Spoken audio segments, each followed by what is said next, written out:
Salut. Ouais, c'est quoi? Faire du no-limit avec la banque? Ah oui, c'est possible. Par contre, il faut pas faire n'importe quoi. Allez, je vais t'expliquer ça tout de suite. Finis mon café et je suis à toi tout de suite.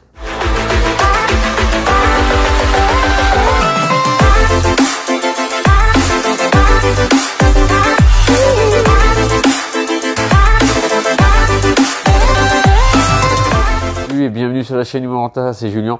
C'est toujours vraiment un plaisir de te retrouver dans chaque nouvelle vidéo. Et là aujourd'hui, c'est faire du no-limit avec les banques. Qu'est-ce que ça veut dire faire du no-limit avec les banques? C'est-à-dire enchaîner vraiment les biens et faire grossir le patrimoine.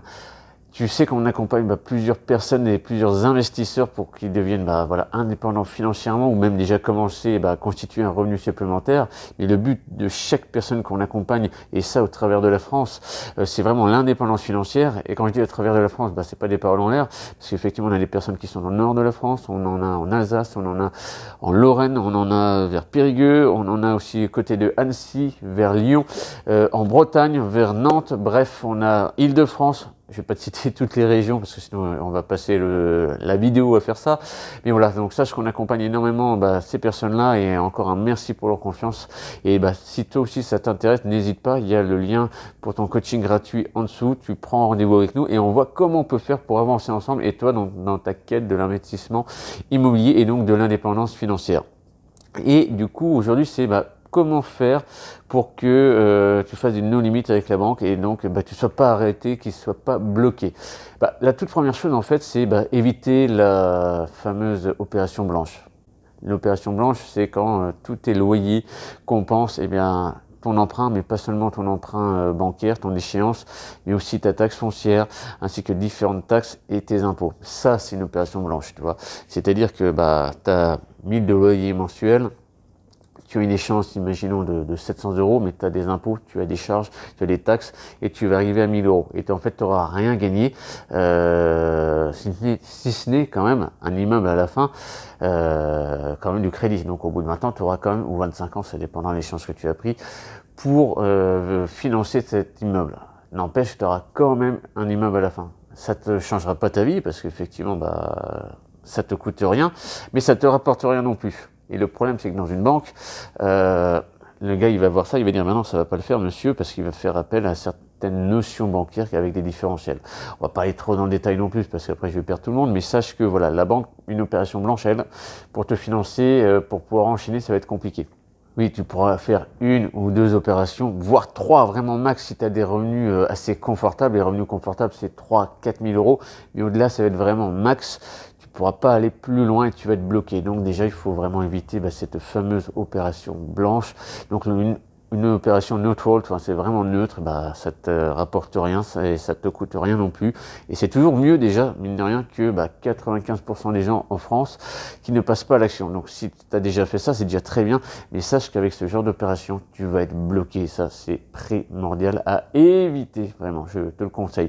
D'ailleurs, si tu veux des conseils, n'hésite pas. Tu prends ton rendez-vous de coaching gratuit et on voit comment on peut t'aider vraiment à performer justement pour éviter cette opération blanche. Et pourquoi aussi j'insiste sur la banque et le no-limit avec les banques? Moi, je suis un ancien banquier et quand je voyais ce genre d'opération, je dis oui, mais monsieur, vous allez être bloqué très rapidement. Il dit, ah, mais non, mais regardez, je vais gagner de l'argent et tout. Oui, mais attends, il suffit une seule fois qu'il y ait un turnover d'un locataire et donc pendant un mois, tu n'es pas de location, ton appart te coûte de l'argent, enfin ton immeuble va te coûter du pognon et ça, toi il faut l'éviter. Donc faire attention à ça et là c'est vraiment l'ancien banquier qui te parle, l'opération blanche, tu évites absolument. Vraiment la deuxième chose là-dessus qu'il faut faire attention pour atteindre le no-limit avec les banques, c'est que t'as pas qu'une seule banque en fait, t'en as pas qu'une. Il y en a plusieurs. Toi, le gros risque, c'est de dire, je vais dans ma banque historique, où j'ai mes salaires, j'ai mon épargne, mon petit livret qui va bien et tout, et on y va et on se rend compte que, merde, on s'est pris un refus.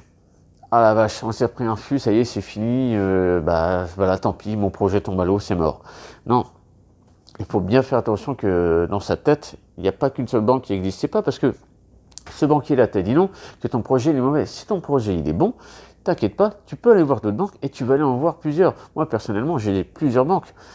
et tu le fais, et tu vas voir différents interlocuteurs, même au sein même des fois d'une agence, tu peux avoir un gars qui va pas être câblé, qui va rien comprendre à ce que tu fais, et tu vas tomber sur un autre qui va comprendre ce que tu fais, et du coup qui saura l'expliquer, et du coup mieux le vendre à sa hiérarchie.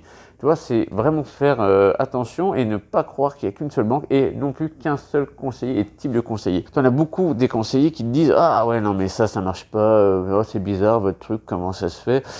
ou qui ne comprend pas tout simplement, qui va dire « Oui, mais ça va pas se passer. » Et je vais dire des refus. J'en prends, moi aussi, hein, des refus. Bah, de temps en temps, oui, je me prends un petit refus et il va me dire, non, monsieur, ça, on peut pas vous suivre. Ah bon? Et donc, du coup, je reste les bras croisés et qu'est-ce que je fais? Je bouge pas. Non, il y a d'autres banques et il y en a plein. Donc, tu prends vraiment des actions de masse et tu vas vraiment aller chercher toutes les banques possibles et inimaginables. Je te le cache pas, moi j'ai 5 banques à l'heure actuelle qui me suivent et quand il y en a une qui me dit non, je sais que d'autres vont peut-être me dire oui. Et effectivement, c'est ce qui se passe. Et parce que j'ai mis les choses aussi dès le début en place et avec des projets aussi qui sont corrects et qui sont sains et avec haute rentabilité. Et ils le voient et maintenant, je suis plus un particulier, il me dit ouais, vous êtes un professionnel de l'immobilier. Et dans ma croissance vraiment de mon parc, ils se rendent compte que mes projets que j'apporte, maintenant, ils me financent beaucoup plus facilement aussi. Alors attention, hein, je me suis pris un flux il y a 2 mois, je suis allé voir une autre banque, je me suis fait financer.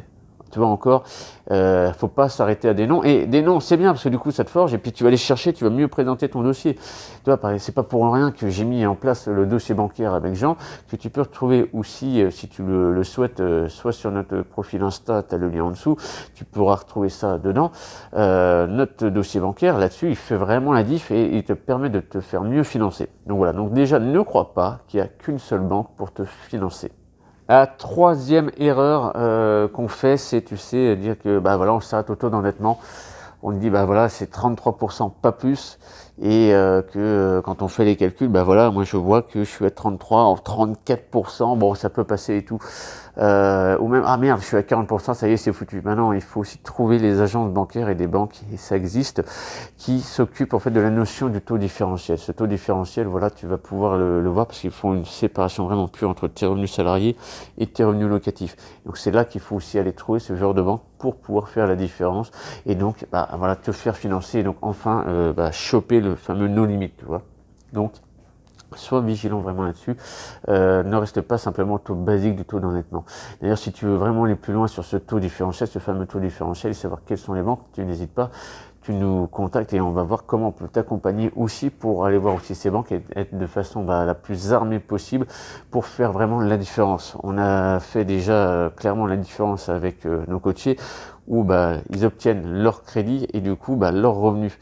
Et tu vois, c'est qu'en présentant bien les choses et en allant voir les bons acteurs bancaires, les plus précieux, tu fais clairement la différence. J'espère que cette vidéo en fait t'a plu et donc du coup tu as pu t'éclairer beaucoup mieux sur le monde de l'investissement immobilier et surtout sur l'enchaînement des prêts. Tu n'hésites pas à nous mettre un pouce, ça nous fait super plaisir, à t'abonner à la chaîne, ça montre que voilà, ce qu'on te fait c'est la qualité. Et puis surtout n'hésite pas à commenter cette vidéo et même prendre ton rendez-vous de coaching gratuit et on se retrouve au téléphone et on voit comment on peut faire pour vraiment améliorer ta situation et t'accompagner dans l'investissement immobilier. Allez, c'était Julien sur la chaîne Immobilier Rentable. On se retrouve bientôt dans une prochaine vidéo. Allez, salut.